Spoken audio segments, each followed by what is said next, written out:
Hi hello friends, MP cooking ಕ್ಲಾಸ್ಗೆ ಸ್ವಾಗತ. ನಾನು ಇವತ್ತೊಂದು ಹೆಲ್ತಿಯಾದಂತಹ ಬ್ರೇಕ್ಫಾಸ್ಟ್ ರೆಸಿಪಿನ ಮಾಡ್ತಾ ಇದ್ದೀನಿ. ಅದು ಯಾವುದಪ್ಪ ಅಂತಂದರೆ ರೈನ್ಬೋ ಚಪಾತಿ. ನಾನಿಲ್ಲಿ ಇಷ್ಟು ಬೀಟ್ರೂಟ್ನ ತಗೊಂಡು ಈ ರೀತಿ ನುಣ್ಣಗೆ ರುಬ್ಕೊಂಡಿದ್ದೀನಿ.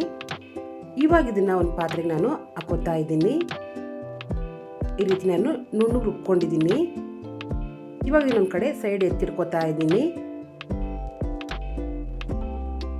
ನಂತರ ಮತ್ತೆ ಅದೇ ಜಾರ್ಗೆ ನಾನು ಪಾಲಕ್ ಸೊಪ್ಪನ್ನ ಬೇಯಿಸಿಟ್ಕೊಂಡಿದ್ದೆ, ಅದನ್ನು ಕೂಡ ಹಾಕೋತಾ ಇದ್ದೀನಿ. ಅದನ್ನು ಈ ರೀತಿ ನುಣ್ಣಗೆ ರುಬ್ಕೊಂಡು ಬಂದಿದ್ದೀನಿ. ಅದನ್ನು ಕೂಡ ಒಂದು ಪಾತ್ರೆಗೆ ಹಾಕೋತಾ ಇದ್ದೀನಿ. ಇದು ಬೆಳಗಿನ ಬ್ರೇಕ್ಫಾಸ್ಟ್ ರೆಸಿಪಿಗೆ ತುಂಬಾ ಸೂಪರ್ ಆಗಿರುವಂಥ ರೆಸಿಪಿ. ಖಂಡಿತವಾಗ್ಲೂ ಟ್ರೈ ಮಾಡಿ ನೋಡಿ. ಅದನ್ನು ಕೂಡ ಒಂದು ಕಡೆ ಎತ್ತಿಟ್ಕೊಂಡಿದ್ದೀನಿ. ಇವಾಗ ಒಂದು ಪಾತ್ರೆಗೆ ಈ ಕಪ್ ಅಳತೆಯಲ್ಲಿ 1 ಕಪ್ ಅಳತೆ ಗೋಧಿ ಹಿಟ್ಟನ್ನ ಹಾಕೋತಾ ಇದ್ದೀನಿ. ಇವಾಗ ಇದಕ್ಕೆ ನಾನು ಉಪ್ಪನ್ನ ಸೇರಿಸ್ಕೊಂಡಿದ್ದೀನಿ. ಈ ರೀತಿ ಒಂದ್ಸಲ ನೀಟಾಗಿ ಮಿಕ್ಸ್ ಮಾಡ್ಕೋತಾ ಇದ್ದೀನಿ. ಇದು ಬೆಳಗಿನ ಬ್ರೇಕ್ಫಾಸ್ಟ್ ರೆಸಿಪಿ ಇರ್ಬೋದು, ಲಂಚ್ ಬಾಕ್ಸ್ಗಾಗಿರ್ಬೋದು, ತುಂಬಾ ಸೂಪರ್ ಆಗಿರುತ್ತೆ. ಇವಾಗ ಇದಕ್ಕೆ ನಾನು ರುಬ್ಕೊಂಡಿರುವಂತಹ ಬೀಟ್ರೂಟ್ ರಸನ ಇದಕ್ಕೆ ಹಾಕೋತಾ ಇದ್ದೀನಿ.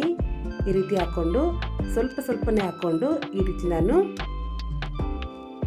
ನಾದ್ಕೋತಾ ಇದ್ದೀನಿ. ಇವಾಗ ಇದಕ್ಕೆ ನಾನು ಸ್ವಲ್ಪ ಎಣ್ಣೆ ಹಾಕೋತಾ ಇದ್ದೀನಿ. ಎಣ್ಣೆ ಹಾಕ್ಕೊಂಡು ಈ ರೀತಿ ನೀಟಾಗಿ ಉಂಡೆ ಮಾಡಿಟ್ಕೊಂಡಿದ್ದೀನಿ.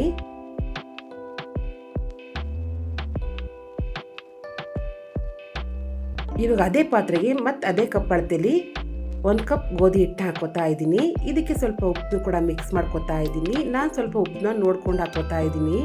ನೀವು ಕೂಡ ಸ್ವಲ್ಪ ಉಪ್ಪನ್ನ ನೋಡ್ಕೊಂಡು ಹಾಕ್ಕೊಳ್ಳಿ. ಇವಾಗ ರುಬ್ಬಿರೋಂತಹ ಪಾಲಕ್ ಸೊಪ್ಪಿನ ರಸನ ಇದಕ್ಕೆ ಹಾಕೋತಾ ಇದ್ದೀನಿ. ಇದೇ ರೀತಿ ಇದನ್ನು ಕೂಡ ಸ್ವಲ್ಪ ಹಾಕ್ಕೊಂಡು ಈ ರೀತಿ ನಾನು ನಾದ್ಕೊಂಡಿದ್ದೀನಿ. ಇವಾಗ ಇದಕ್ಕೆ ಸ್ವಲ್ಪ ಎಣ್ಣೆನೂ ಕೂಡ ಹಾಕೋತಾ ಇದ್ದೀನಿ. ಈ ರೀತಿ ನೀಟಾಗಿ ನಾದ್ಕೋಬೇಕು. ಈ ರೀತಿ ಉಂಡೆ ಮಾಡ್ಕೊಂಡೋದನ್ನು ಕೂಡ ಒಂದು ಸೈಡ್ ಇಟ್ಕೋತಾ ಇದ್ದೀನಿ. ಮತ್ತು ಅದೇ ಕಪ್ ಅಳತೆಯಲ್ಲಿ 1 ಕಪ್ ಅಳತೆ ಗೋಧಿ ಹಿಟ್ಟು ಹಾಕೋತಾ ಇದ್ದೀನಿ. ಇದಕ್ಕೂ ಕೂಡ ಸ್ವಲ್ಪ ಉಪ್ಪು ಸೇರಿಸ್ಕೋತಾ ಇದ್ದೀನಿ. ನಂತರ ಈ ರೀತಿ ಮಿಕ್ಸ್ ಮಾಡ್ಕೋತಾ ಇದ್ದೀನಿ.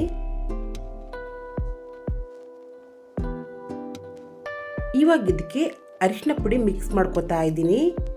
ಈ ರೀತಿ ಮಿಕ್ಸ್ ಮಾಡಿಕೊಂಡು ಇದಕ್ಕೆ ನಾನು ಸ್ವಲ್ಪನೇ ನೀರು ಹಾಕೋತಾ ಇದ್ದೀನಿ. ನೀರು ಹಾಕ್ಕೊಂಡು ಈ ರೀತಿ ನೀಟಾಗಿ ನಾದ್ಕೋಬೇಕು.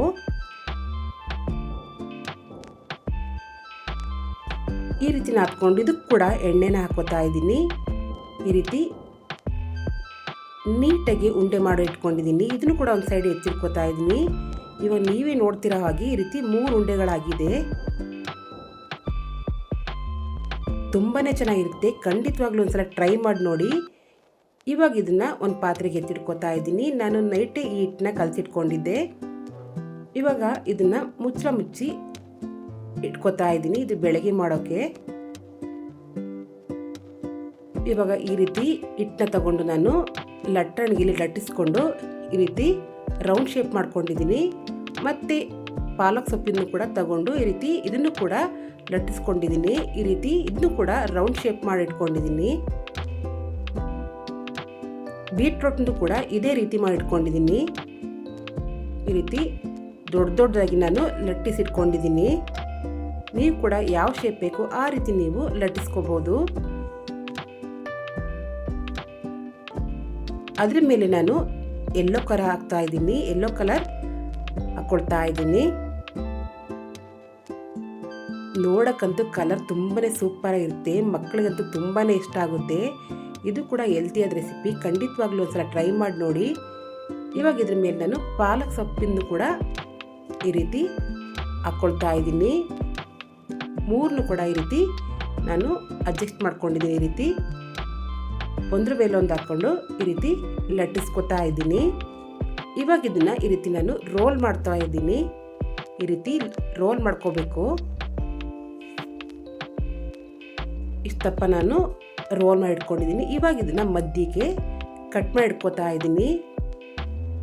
ನೀವೇ ನೋಡ್ಬೋದು ಯಾವ ರೀತಿ ಕಲರ್ ಬಂದಿದೆ ಅಂತ.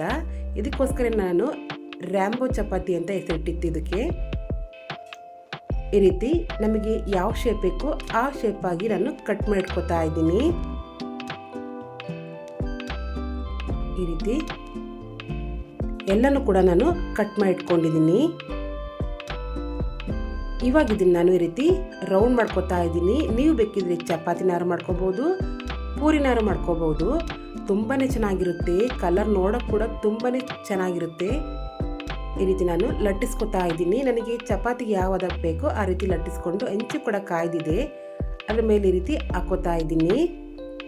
ಇವಾಗ ಇದ್ರ ಮೇಲೆ ಸ್ವಲ್ಪ ಎಣ್ಣೆನೂ ಕೂಡ ಹಾಕೋತಾ ಇದ್ದೀನಿ.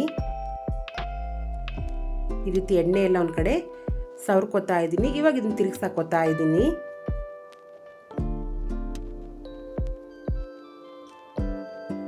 ಇವಾಗಿಂದು ಕೂಡ ಈ ರೀತಿ ಎಣ್ಣೆನ ಸವರ್ಕೋತಾ ಇದ್ದೀನಿ.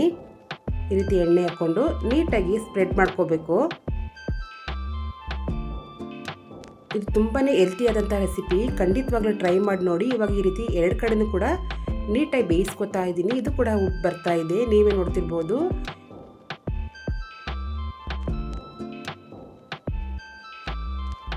ಇವಾಗ ಇದನ್ನು ಒಂದು ಪ್ಲೇಟಿಗೆ ಸರ್ವ್ ಮಾಡ್ಕೊತಾ ಇದ್ದೀನಿ.